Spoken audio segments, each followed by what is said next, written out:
அதான் நீ சொல்கிறதெல்லாம் வந்து ரொம்ப கரெக்டாக சரியாக இருக்குது.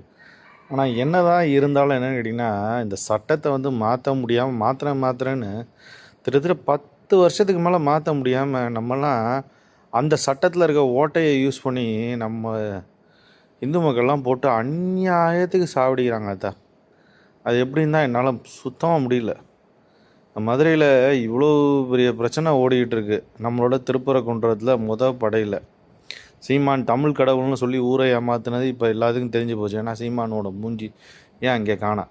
நவாஸ்கனி அந்த ராமநாதபுரம் எம்பி என்ன சொல்கிறாருன்னு கேட்டிங்கன்னா, நான் பணியை ரிசைன் பண்ணிவிட்டு மறுபடியும் வந்து சேர்றேன் அப்படிங்கிற லெவலில் பேசிட்டு போகிற லெவலுக்கு இப்போ போயிட்டுருக்கு. ஏன்னா அவர் பணியை வேலையை விட்டு போயிட்டு மறுபடியும் வந்தால் கூட அவர் ஜெயிப்பார் போட்டிருக்கு அந்த தொகுதியில். என்ன பண்ணுறது எனக்கும் தெரியல அத்தா.